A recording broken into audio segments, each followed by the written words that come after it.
ಭೂಗಳರಿಲ್ಲ ಅಂತೇಳ್ಬಿಟ್ಟು ನಾವೆಲ್ಲ ಅಂದ್ಕೊಂಡಿದ್ವಿ. ಆದರೆ ಕೋಲಾರ ತಾಲೂಕಲ್ಲಿ ಅತಿ ಹೆಚ್ಚು ನಕಲಿ ದಾಖಲೆಗಳು ಸೃಷ್ಟಿ ಮಾಡಿ ದಾಖಲೆಗಳ ಸಮೇತ ನಾನು ಅದನ್ನ ಜನಗಳಿಗೆ ತೋರಿಸೋಂಥ ಕೆಲಸ ಮಾಡಿದೆ. ಒಂದು. ಎರಡನೇ ವಿಚಾರ, ಇಲ್ಲಿ ಕುತ್ಕೊಂಡಿರೋಂಥ ಚನ್ನರಾಯಪುರ ಗ್ರಾಮಸ್ಥರು ಇವ್ರ ಜಮೀನುಗಳು ಯಾವ ಥರ ಮಾಡಿದ್ದಾರೆ ಅಂದರೆ, ಸಾಗುವಳಿ ಆಗೋಕ್ಕೆ ಮೊದಲೇ, ಜಮೀನು ಮಂಜೂರಾಗಕ್ಕೆ ಮೊದಲೇ ಓಡಿ ಮಾಡೋಂಥ ಕೆಲಸ ಮಾಡಿದ್ದಾರೆ. ಮತ್ತು ಒಂದಷ್ಟು ಹೊಸ ನಂಬರ್ಗಳು ಕ್ರಿಯೇಟ್ ಮಾಡೋಂಥ ಕೆಲಸ ಮಾಡಿದ್ದಾರೆ.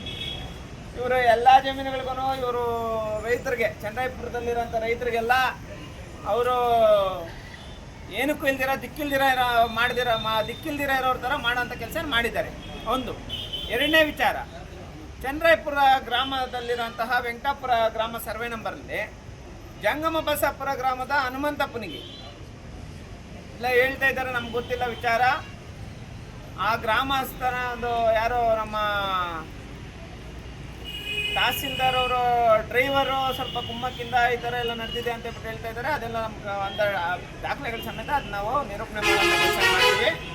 ಆದರೆ ಏನು ವಿಚಾರ ಅಂದರೆ, ಜಂಗಮ ಬಸಾಪುರ ಹನುಮಂತಪ್ಪ ಅನ್ನೋ ಒಬ್ಬ ವ್ಯಕ್ತಿಗೆ, ಅವ್ರ ಕುಟುಂಬಕ್ಕೆ 22-23 ಎಕರೆ ಜಮೀನು ಮಂಜೂರಾತು. 22-23 ಎಕರೆ. ಕೋಲಾರ ತಾಲೂಕು ಜಂಗಮ ಬಸಾಪುರ ಗ್ರಾಮದ ಹನುಮಂತಪ್ಪ ಅನ್ನೋರ ಕುಟುಂಬಕ್ಕೆ 20-25 ಎಕರೆ ಜಮೀನು ವೆಂಕಟಾಪುರ ಗ್ರಾಮ, ಅಂದರೆ ಚನ್ನರಾಯಪುರ ಗ್ರಾಮದ ಏನು ಬೆಳೆ ಬೆಳ್ಕೊಂಡು ಜೀವನ ಮಾಡ್ತಾ ಇದ್ದಾರೆ, ಆ ವೆಂಕಟಾಪುರ ಸರ್ವೆ ನಂಬರಲ್ಲಿ 25 ಎಕರೆ ಜಮೀನು ಒಂದೇ ಕುಟುಂಬಕ್ಕೆ ಮಂಜೂರು ಮಾಡ್ತಾರೆ. ಇದಕ್ಕೆ ಕುಮ್ಮಕ್ಕೋ ತಹಸೀಲ್ದಾರು ಡ್ರೈವರು ಅಂತ ಹೇಳ್ತಾರೆ. ಒಂದಷ್ಟು ದಾಖಲೆಗಳ ಸಮೇತ ಇದನ್ನ ನಾವು ನಿರೂಪಣೆ ಮಾಡೋಂಥ ಕೆಲಸ ಮಾಡ್ತೀವಿ. Point number. ಬಂಗಾರಪೇಟೆ ತಾಲೂಕು ಬಲಮಂದೆ ಗ್ರಾಮದಲ್ಲಿ ರಾಜ್ಕುಮಾರ್ ಅಂತ ಹೇಳ್ಬಿಟ್ಟು ಒಬ್ಬನು ಬಂದವನು, ಅವನೊಬ್ಬಗಳ ಅವನು ಸುಮಾರು 150 ಎಕರೆ ಕಾಂಪೌಂಡ್ ಹಾಕ್ಕೊಂಡು ಅಲ್ಲಿ ಬೇಕಾದಷ್ಟು ಜನ ಇದೇ ಥರ ಮಾಡಿದ್ದಾರೆ. ಅದಾದಮೇಲೆ ಒಂಚೂರ ಕಡೆ ಹೋದರೆ ನಮ್ಮ ಕೆಜಪ್ ತಾಲೂಕು ಇಷ್ಟು ಮಾಡ್ಕೊಂಡಿರೋದು ಬುಜ್ನಾಯ್ಡು, ಮುನ್ರತ್ನಂ ನಾಯ್ಡು ಮತ್ತು ಈ ಗೂಗಲ್ರೆಲ್ಲ ಅಲ್ಲಿ ಮಾಡ್ಕೊಂಡಿರೋಂಥ ಡಾಕ್ಯುಮೆಂಟ್ಗಳು ಎಷ್ಟು ಗೊತ್ತಾ? ಕ್ರಿಯೇಟ್ ಮಾಡಿರೋಂಥ ಡಾಕ್ಯುಮೆಂಟ್ಸ್ ಎಷ್ಟು, ಬೆಳೆ ಬೆಳೀತಾ ಇರೋಂಥದ್ದು ಎಷ್ಟು, ಅವ್ರ ಫ್ಯಾಮಿಲಿಗಳಿಗೆ ಮಂಜೂರಾಗಿರೋಂಥದ್ದೇ 200 ಎಕರೆ ಜಮೀನುಗಳು ಮಂಜೂರಾಗಿದೆ. ಇನ್ನೊಂದು ಸ್ವಲ್ಪ ಈ ಕಡೆ ನಾವು ಮುಳಬಾಗಿಲು ತಾಲೂಕು ಏನಾದರೂ ಬಂದುಬಿಟ್ರೆ, ಮುಳಬಾಗಿಲು ತಾಲೂಕಲ್ಲಿ ತಿಪ್ಪಾರೆಡ್ಡಿ ಮತ್ತು ಬನಹಳ್ಳಿ ಅನ್ನೋ ಒಂದು ಗ್ರಾಮದಲ್ಲಿ ಯಾವುದೋ ಒಂದು ವ್ಯಕ್ತಿ 100 ಎಕರೆಗಿಂತ ಜಾಸ್ತಿ ಜಮೀನಿಗೆ ಕಾಂಪೌಂಡ್ ಹಾಕ್ಕೊಂಡಿದ್ದಾನೆ. ಲಲ್ನಾಥ್ ರೆಡ್ಡಿ ಇಂಥವರೆಲ್ಲ ಸೇರಿ ಸುಮಾರು ಜಮೀನುಗಳಿಗೆ ನಕಲಿ ದಾಖಲೆಗಳು ಸೃಷ್ಟಿ ಮಾಡೋಂಥದ್ದು. ಕೋಲಾರ ತಾಲೂಕಲ್ಲಿನೂ ಅಷ್ಟೇ ವೇಮಗಲ್ ಹೋಬಳಿ ಮತ್ತು ನಮ್ಮ ಕೋಲಾರ ಹೋಬಳಿ ಮತ್ತು ಬೇರೆ ಬೇರೆ ಕಡೆ ಎಲ್ಲ ನಮ್ಮ ಕಸ್ಬಾ ಹೋಬಳಿ ಎಲ್ಲ ಸೇರಿ ನನಗೆ ಕೋಲಾರ ತಾಲೂಕಲ್ಲಿ ನೋಡ್ತಾ ಇದ್ವಲ್ಲ ಈಗ ನಾವು ಸುಮಾರು ಡಾಕ್ಯುಮೆಂಟ್ನ, ನಕಲಿ ದಾಖಲೆಗಳನ್ನ ಸೃಷ್ಟಿ ಮಾಡೋಂಥ ಕೆಲಸನ ಒಂದಷ್ಟು ಭೂಗಳರು ಮಾಡ್ತಾ ಇರೋಂಥದ್ದು ಹಂತವಾಗಿ ಎಲ್ಲ ಬೆಳೆದುಕೊಂಡು ಬರ್ತಾ ಇದೆ. ಚಿರಂಜೀವಿ ಅನ್ನೋ ಒಬ್ಬ ವ್ಯಕ್ತಿ ಒಂದೇ ಕುಟುಂಬಕ್ಕೆ 25 ಎಕರೆ ಜಮೀನು ಮಂಜೂರಾಗಿರೋದನ್ನ ಗಮನಿಸಿದೆ. ಒಬ್ಬ SC ಕಮ್ಯುನಿಟಿ ಅವ್ರಿಗೆ ಆ ಜಮೀನು ಮಂಜೂರಾಗಿರೋದು ಆಗಿದೆ ಅಂತ ಹೇಳ್ಬಿಟ್ಟು ಗಮನಿಸಿದೆ. ಅವ್ರ ಕಡೆಯಿಂದ ಜಮೀನು ತಗೊಂಡು ಇವತ್ತು ಇವ್ರ ಜಮೀನುಗಳು ಕಾಂಪೌಂಡ್ ಹಾಕುವಂಥ ಕೆಲಸ ಮಾಡೋಕ್ಕೆ ಬಂದರು. ಅಂಬೇಡ್ಕರ್ ಸೇವಾ ಸಮಿತಿಯಿಂದ ನಾವು ಹೇಳ್ತಾ ಇದ್ದೀವಿ, ಒಂದೇ ಒಂದು ಅಡಿ ಜಾಗ ಒಬ್ಬ ಭೂಗಳನ್ನ ಕೂಡ ಬಿಟ್ಕೊಳ್ಳೋದಕ್ಕೆ ಯಾವುದೇ ಕಾರಣಕ್ಕೂ ಬಿಡಲ್ಲ ಅಂತ ಹೇಳ್ಬಿಟ್ಟು ಮುಖಾಂತರ, ಮಾಧ್ಯಮ ಮಿತ್ರರ ಮುಖಾಂತರ ನಾನು ತಿಳಿಸ್ತಾ ಇದ್ದೀನಿ.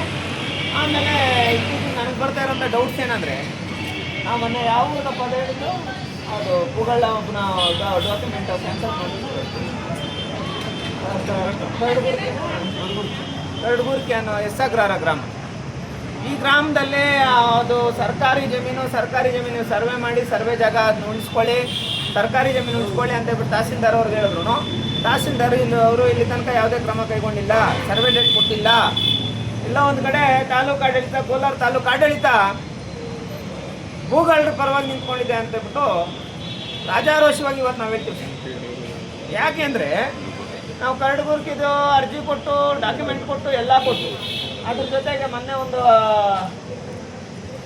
ಡಾಕ್ಯುಮೆಂಟ್ ಕ್ರಿಯೇಟ್ ಮಾಡಿಕೊಂಡು ಬಡವ್ರಿಗೆ ಮೋಸ ಮಾಡಿದ್ದಾರೆ ಅಂತೇಳಿ ಜನ.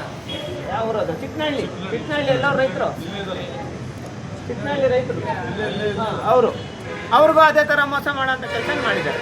ಚನ್ನರಾಯಪುರದವ್ರು ನೋಡಿ, ಇಲ್ಲಿರೋರೆಲ್ಲ ರೈತರೇ, ಇವ್ರಿಗೆಲ್ಲ ಅನ್ಯಾಯ ಆಗೋಂಥ ಕೆಲಸ ನಡೆದಿತ್ತು. ಹಾಗಾಗಿ ಯಾವುದೇ ಕಾರಣಕ್ಕೂ ಸುಮ್ಮನೆ ಬಿಡಲ್ಲ.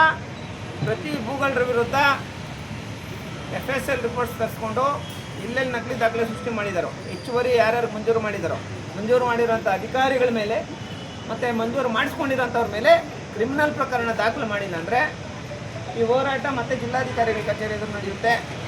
ಅದೇ ರೀತಿ ಬೆಂಗಳೂರು ಮತ್ತು ರಾಜ್ಯಾದ್ಯಂತ ಬೃಹತ್ ಹೋರಾಟ ಅಂಬೇಡ್ಕರ್ ಸೇವಾ ಸಮಿತಿಯಿಂದ ನಾವು ಮಾಡ್ತೀವಿ ಅಂತ ಹೇಳ್ತಾ ನಾನು ಮಾತು ಮುಗಿಸ್ತೀನಿ. Thank you so much. ಜೈ ಭೀಮ್.